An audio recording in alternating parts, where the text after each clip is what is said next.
Chapter 15, Why do we hurt ourselves, my love? Many years after the incident, my father was excited when he remembered the way the Duke of Wellington entered the room.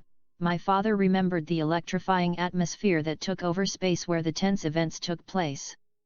My father told me that he then understood how Wellington's men felt in the war, ready to do anything, to sacrifice their lives without hesitating for a moment, before the authority emanating from that man with a firm and authoritative voice and a hard look of ice, that man who intimidated so much that it was better to face a hell of rifles and cannons, even with little hope of survival, than to dare to disobey an order of his. Aunt Victoria and Uncle William, My Experience in the Court of a Queen of Hearts, by Elizabeth Carrington, Chapter 5, My father was the one who broke the vase. The Duke of Wellington walked slowly, as if measuring each step, with his old hawk gaze, but that it was still able to impose respect on the fiercest of men. Behind him emerged a small group of soldiers of the Queen's Guard, with an officer in front who by his badges should be a lieutenant. Also, Prime Minister Peel entered the room, walking alongside the guards. Baroness Lazen was walking behind them, and from her attitude, it was clear that she had gone to look for Wellington and the guards. The Duke of Wellington looked around the room, looking first at Lord Melbourne, at Cumberland. Lord Melbourne stepped back from Cumberland when he saw Wellington enter, and Leopold, and then at George, who, in front to the surprise, kept pressing the sword in the neck of Captain Ludwig. Lord George, do you intend to kill that man? Not that I have something against, if that is your intention, but perhaps it would be a bit impolite with our Queen to kill someone in her palace, and I am afraid that for you and your family would be something terrible and tragic, because of the consequences, said the Duke of Wellington in a calm voice and a certain sarcastic and mocking touch. No, my desire is not to kill someone, sir. I just wanted to protect the life of Her Majesty's consort, who is also my friend, replied George, pulling the Captain Ludwig's sword away from the captain, and moving away from him slowly, walking a few steps back, but still holding the sword. Damn CO! Exclaimed Ludwig furiously, as he jumped to his feet with an aggressive attitude. Enough, sir! Roared the Duke of Wellington with a commanding voice that impressed everyone present and paralyzed Ludwig, who seemed intimidated. As far as I know, your behavior has been shameful tonight and you are not going to repair it now with a display of bravado.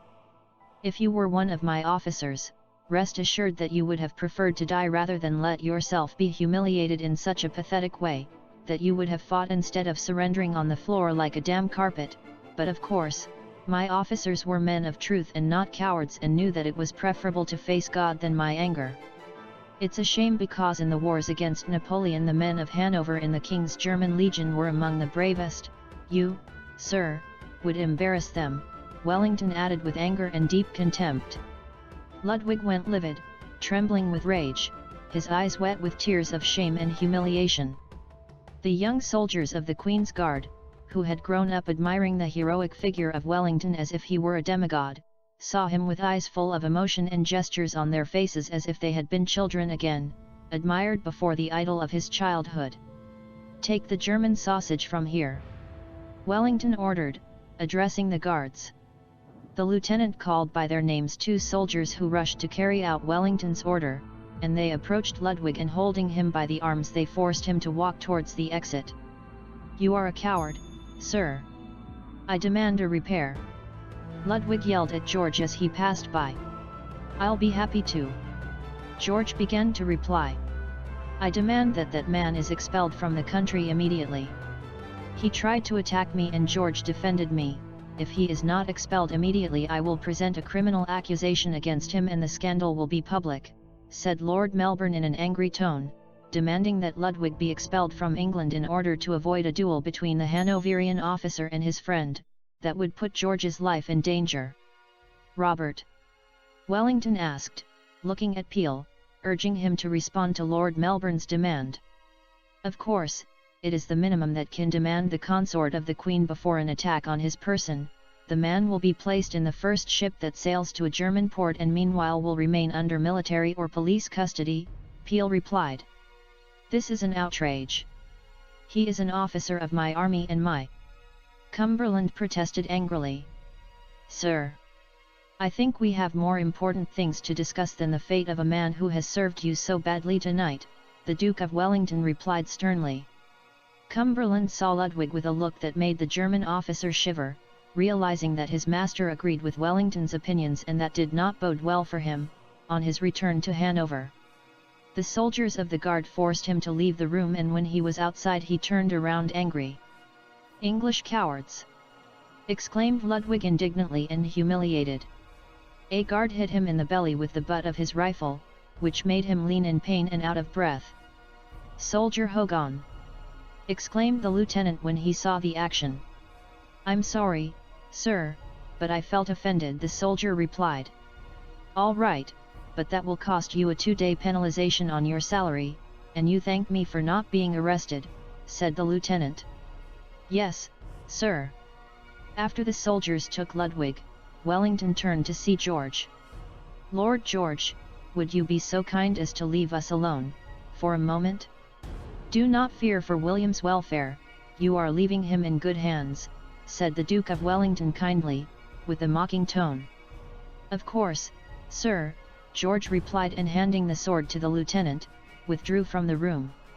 "Lieutenant, thank you for your services, now your men and you can retire," said Wellington, addressing the officer.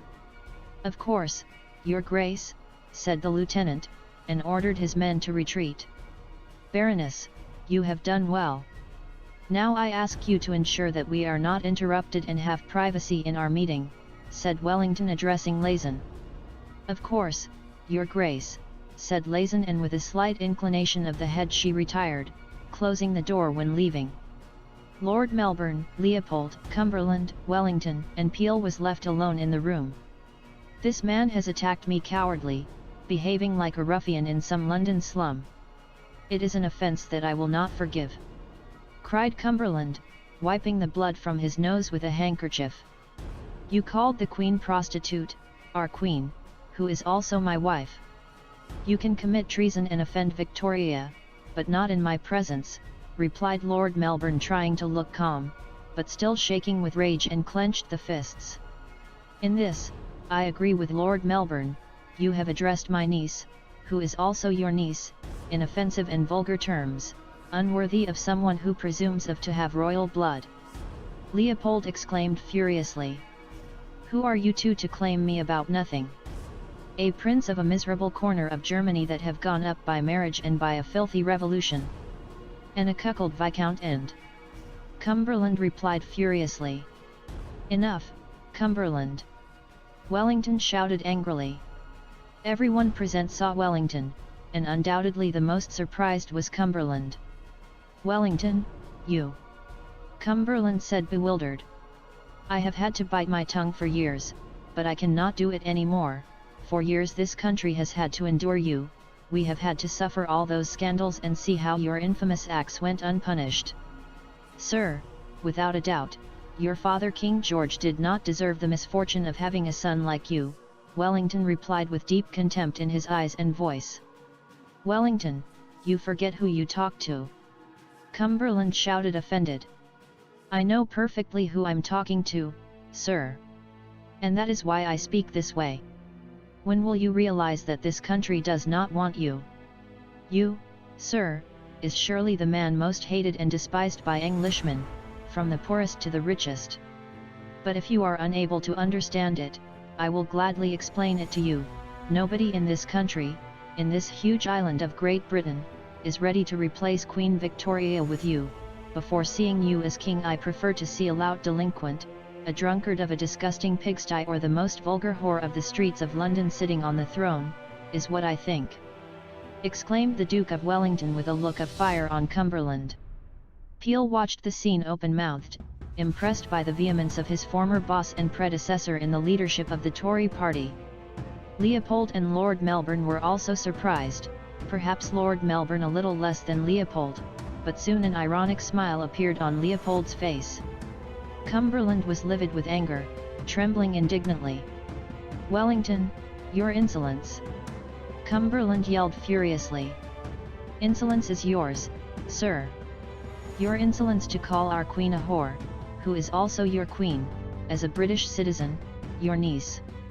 To call Her Majesty whore in her own palace, in front of her husband and her uncle, another monarch, causing a shameful incident that could have humiliated this country in front of the world. But even worse than that, is the dirty and insidious campaign that you have deployed in the streets of London. Do you think I fought on the battlefields to protect this country from Napoleon to end up sitting on the throne to a man like you who would precipitate this country into chaos and probably cause a revolution like the ones that hit the continent? Now I want you to hear me very well, Duke of Cumberland and King of Hanover, in regards to you and Her Majesty the Queen. The two great parties of this country are united to support Queen Victoria against you.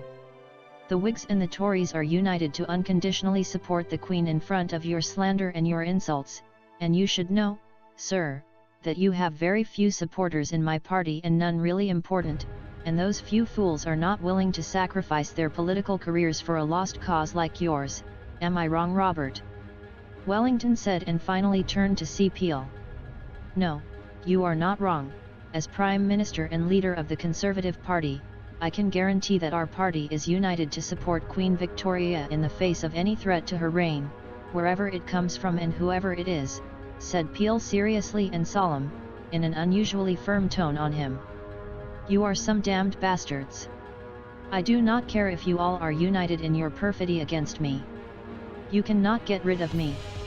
I am a blood prince of England, and I will do what I please to fight this indecent reign that degrades this country, replied Cumberland almost hysterically. In that case we will feel free to fight your bloody and immoral reign, said Lord Melbourne, intervening in the discussion and advancing towards Cumberland, who stepped back as if preparing to be attacked again.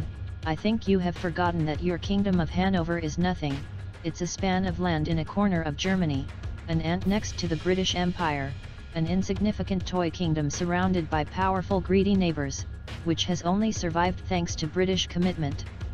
In addition, your subjects hate you passionately, since you decided to rule them as a tyrant, imposing a brutal dictatorship. Now you imagine that Britain, instead of continuing to guarantee your throne, decided to tear it down. Imagine that the Whig and Tory parties come together to denounce your treason to the Queen before the Parliament, that we denounce your conspiracies, and let's remind the public of your old crimes. No, it will be difficult to convince the majority of the Parliament and citizens to declare you a contumacious traitor and an enemy of England. I suppose that in that case, you would take refuge in your little Hanover, but that would be much better for us, added Lord Melbourne as he shortened the distance with Cumberland. Cumberland saw him with hatred, while all the other men, expectant, listened to his words. We can convince the English of the need not only to persecute a traitor and enemy of the Queen but also to liberate the people of Hanover from your tyranny. It will not be difficult to convince Prussia, your neighbour, whose expansionist desires we all know and who it would be delighted to annex Hanover, and perhaps it has not done so for fear of the British running to your aid. Imagine that we offer your kingdom as spoils of war to Prussia. Perhaps we should not even send troops, but the Prussians would do the dirty work for us, Lord Melbourne continued in a menacing tone and with some glee born of hatred. Although I myself would be happy to return to action and put myself in charge of an army for such a purpose, Wellington said with a certain sarcasm, but speaking seriously. And I would be happy to join a coalition against you, as King of Belgium would be happy to send troops from my army, even if it is a small participation, and I am sure that my nephew Ernest would be happy to send, also, to the Coburg army with that honourable purpose, said Leopold with malevolent pleasure. You're crazy thinking about dethroning me and persecuting me. That's crazy! Cumberland exclaimed with a mocking smile, but his face reflected anguish. Are you sure? What I said about the Prussians is a lie. And who would come to your aid? The Russians? The Austrians? I do not think they're going to go to war for you. They have nothing to gain and they have a lot to lose.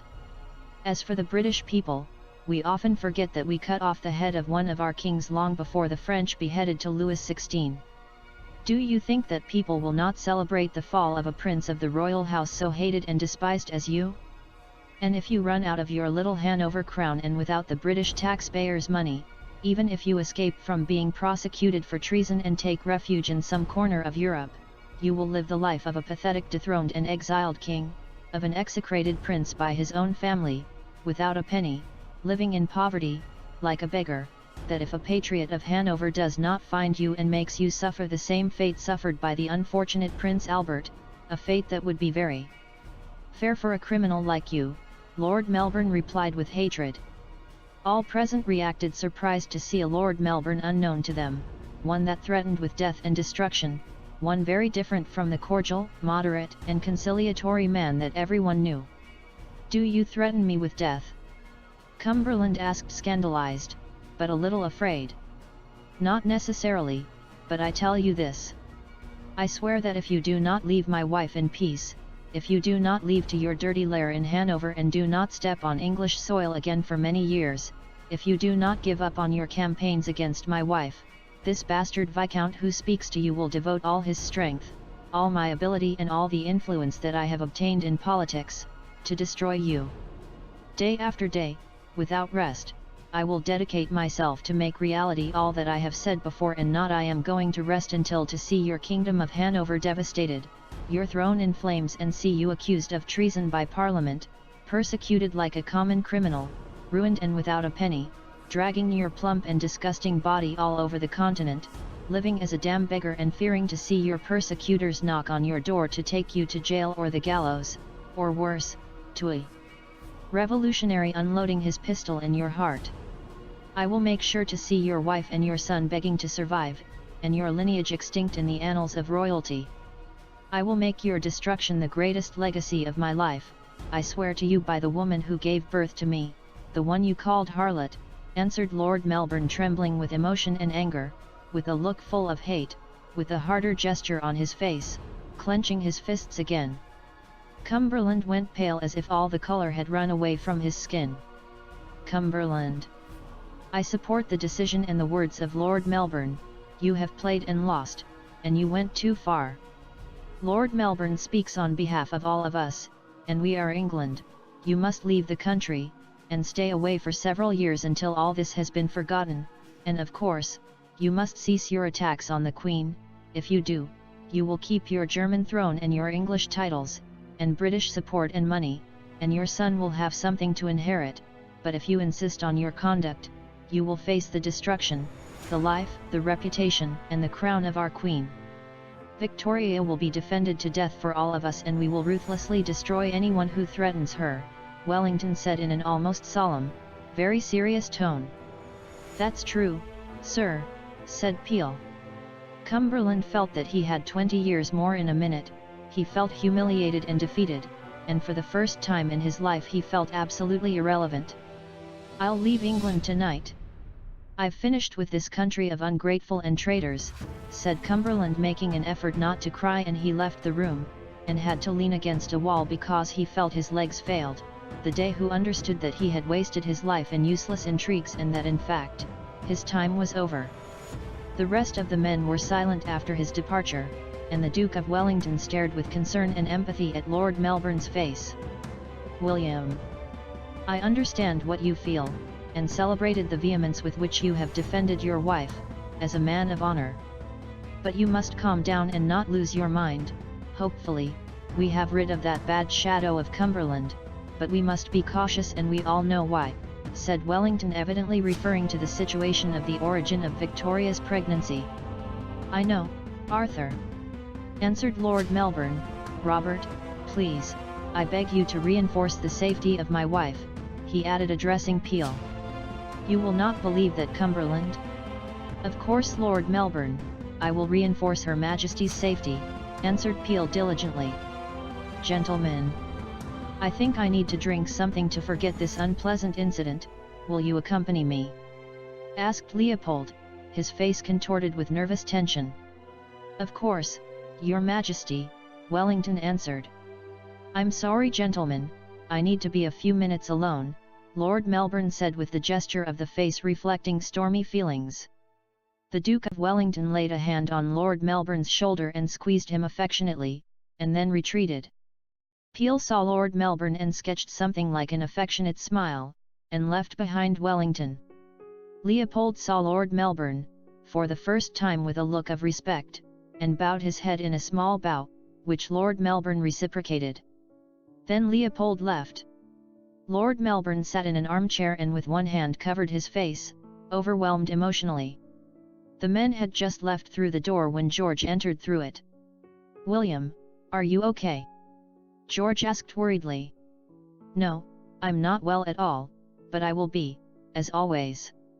But I need to be alone for a while, I beg you to understand," said Lord Melbourne somberly, with weariness in his voice.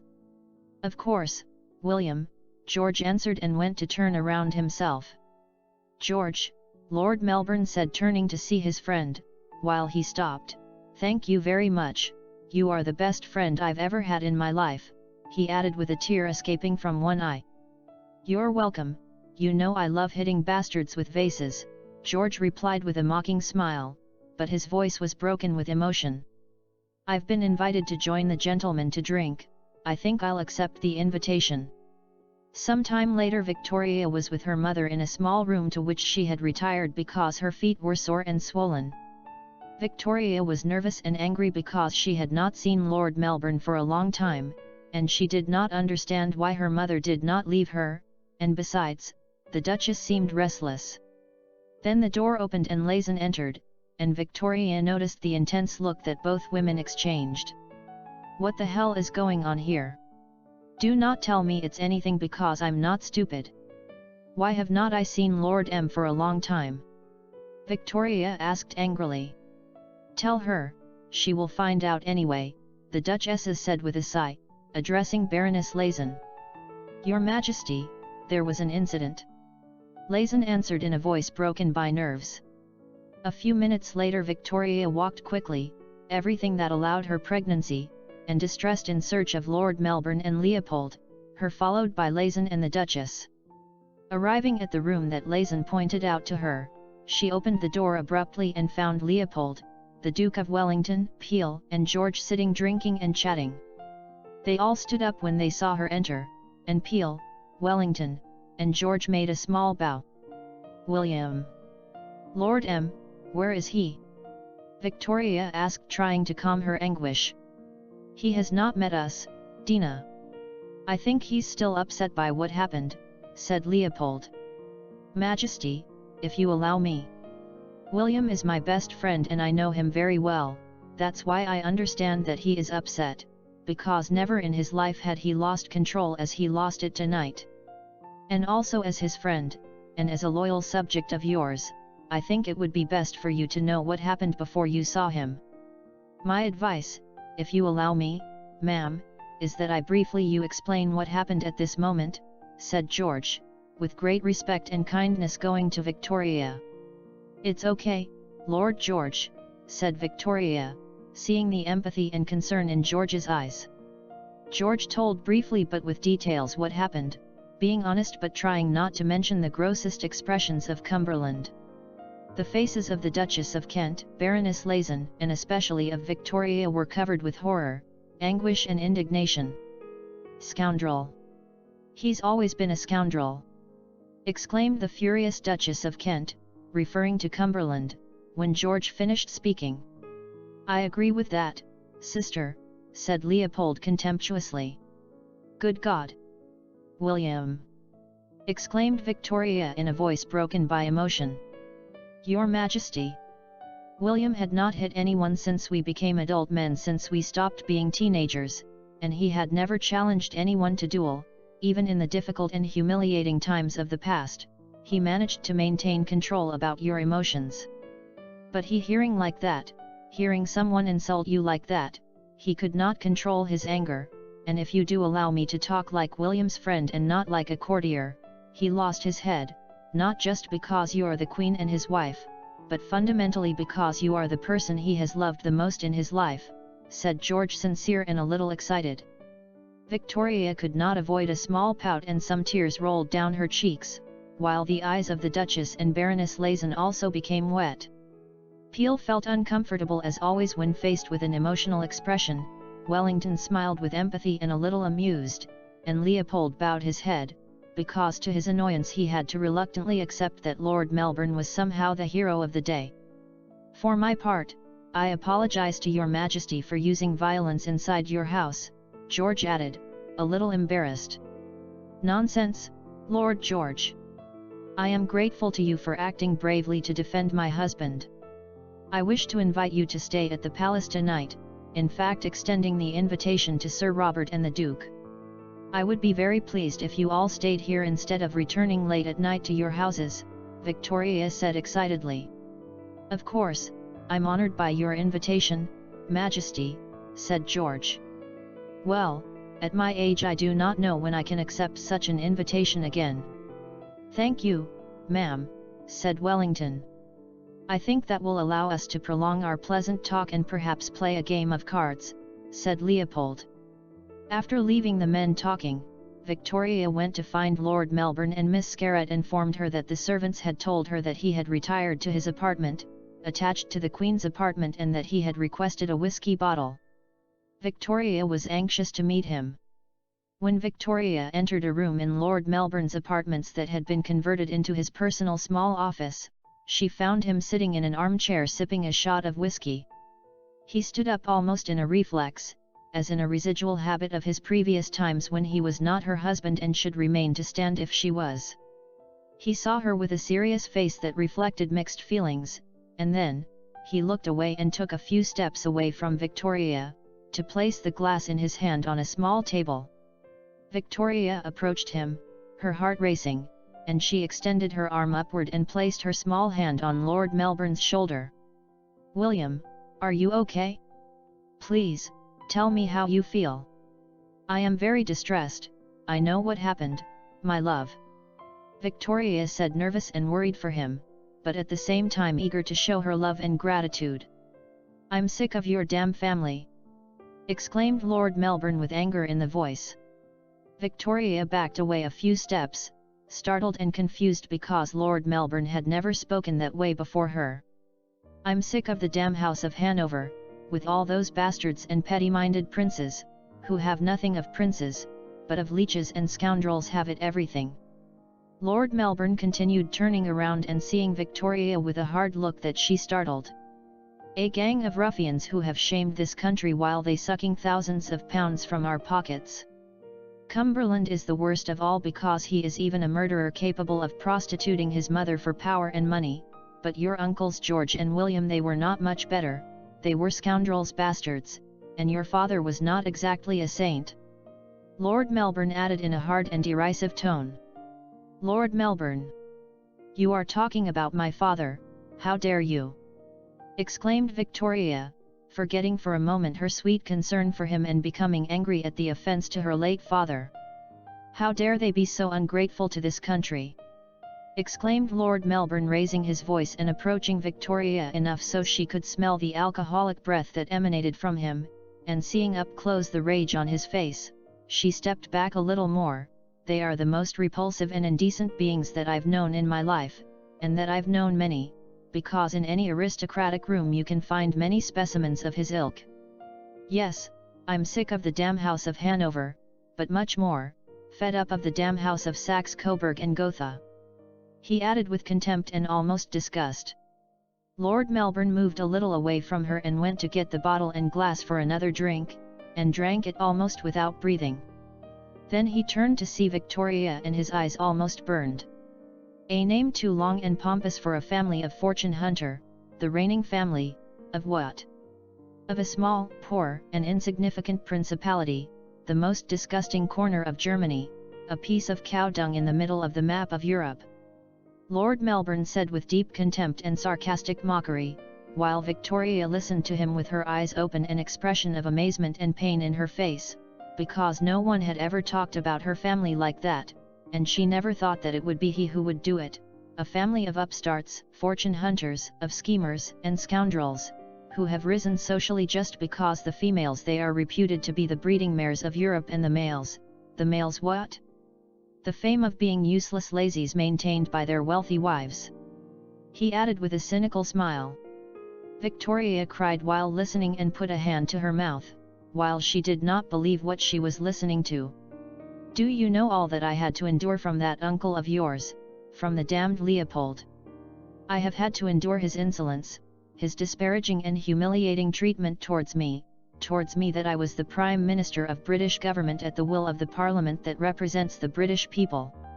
I was the head of government of the most powerful empire in the world, for the confidence placed in me by the Parliament that represents its citizens, and that damn arrogant bastard of your Uncle Leopold treated me almost as if I were one of his servants in Belgium. And who is he? A dirty scoundrel, a mediocre upstart, a fortune hunter whose only merit was to have seduced an innocent English princess and convinced her to marry him. And then he had the great good fortune that a revolution broke out in a small corner of Europe, and a group of politicians will need a king for their newly independent country, an artificial kingdom, and as the French king's son rejected crown, they offered it to your uncle, as a second option, and simply because he is tall and stupid enough to look well with a scrap crown of a joke kingdom, but since he is such a scoundrel and has so little dignity and decency, he has continued to collect his allowance from Her Majesty's treasury, from your treasury, ma'am, but I imagine that it is normal when he coming from a family of upstarts poorer than rats. And what of the clockwork Prince Albert? Lord Melbourne said with malignant mockery. Lord M. Victoria exclaimed, scandalized and hurt. The unbearable smarty, that he boasted to know more of England than me, a foolish snob, as much or more arrogant than your Uncle Leopold, always with his pretenses of moral superiority, believing himself the judge of good and evil, and daring himself to judge me. Do you think I do not know everything he said about me? Of course, behind my back, because he was not man enough to tell me to my face. How he accused me of being insensitive to the suffering of the poor of our country. A spoiled child who never spoke to a real poor person in his life. Why did not he whine for the poor of Coburg oppressed by his father, your uncle? Surely, those poor people did not worry him so much. Immature and conceited boy. A boring and insensitive being, a puppet, a mechanical dummy with a piece of ice as a heart. A man who boasted of being so intelligent and with superior skills compared to the rest of human beings, and yet his only merit in life, his only feat, would be getting married to a rich and powerful woman to maintain him the rest of his life. Lord Melbourne said with bitterness and rancor. Lord M., do not be cruel. Poor Albert! Exclaimed Victoria, crying, between anguished, hurt and angry.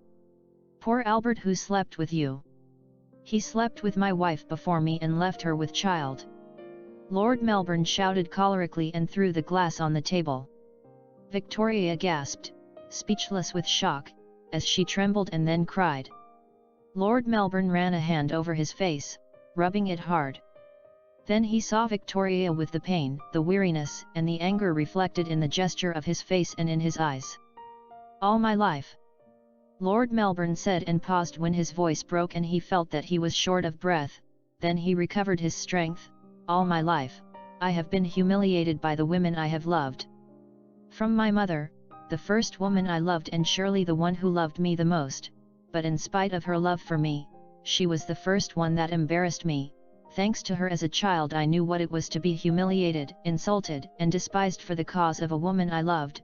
Thanks to her I knew as a child what it was to endure to be told, to my face, that a woman I loved was a whore. He said with his voice broken by emotion and repressing the desire to cry. Victoria shuddered and felt a deep pain for her and for his pain, feeling sorry for his suffering to see him broken as she had never seen him in her life. I do not have to remind you of Caroline's scandal that harassed me for more than 10 years and that has never really stopped persecuting me. You have no idea of all the suffering and all the humiliation that I suffered thanks to her and the damned Byron. And now this, again the shame and the humiliation. Why, Victoria?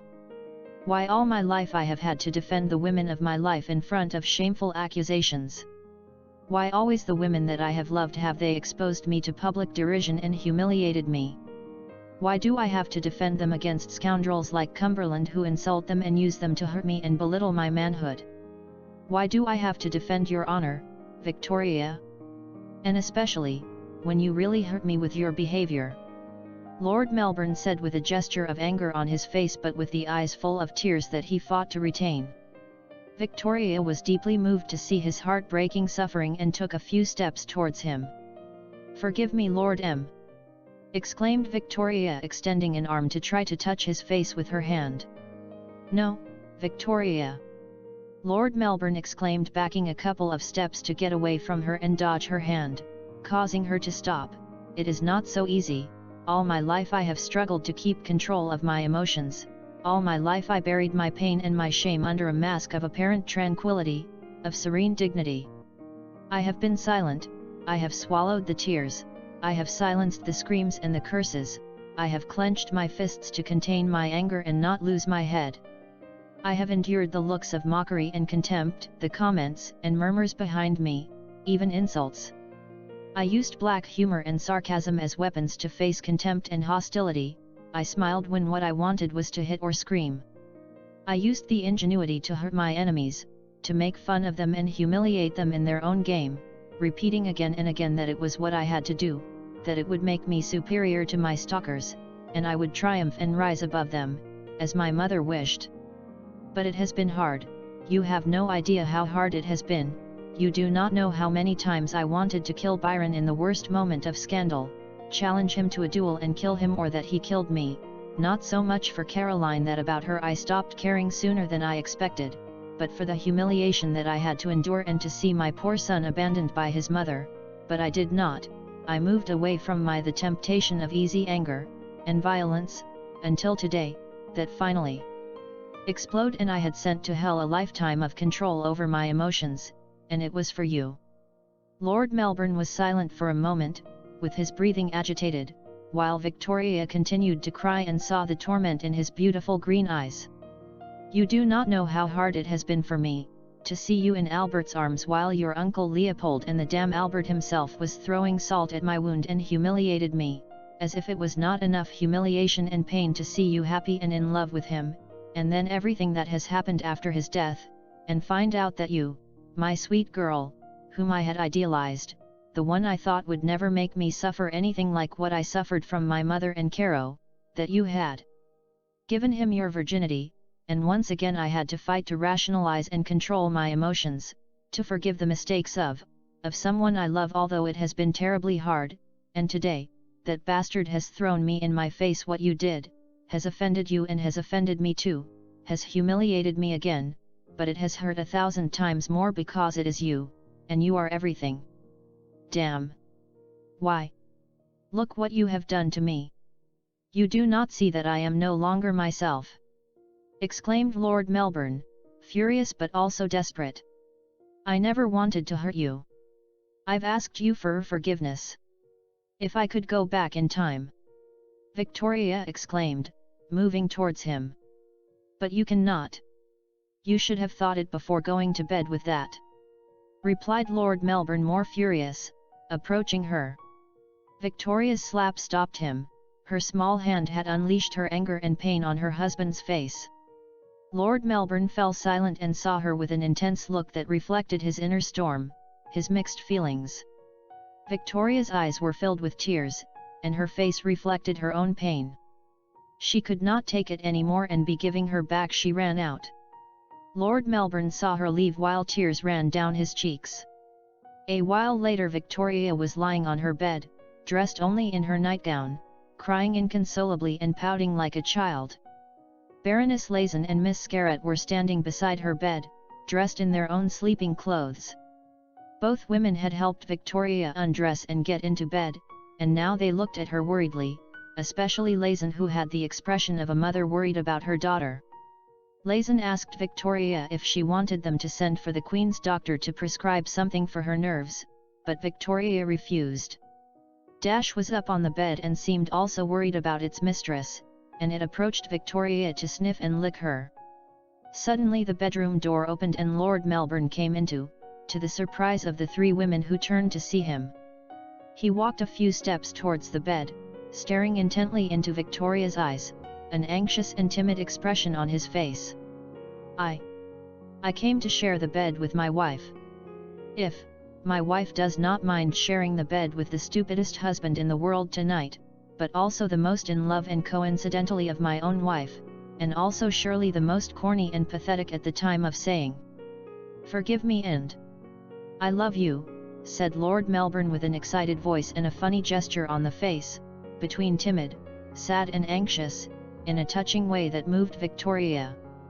"Well, if Lord Melbourne wants to sleep with his wife, it will not be his wife who prevents him," answered Victoria, trying to sound calm and looking away, to preserve a trace of dignity, but with her heart racing and her skin bristling. The night was not over, it was just beginning.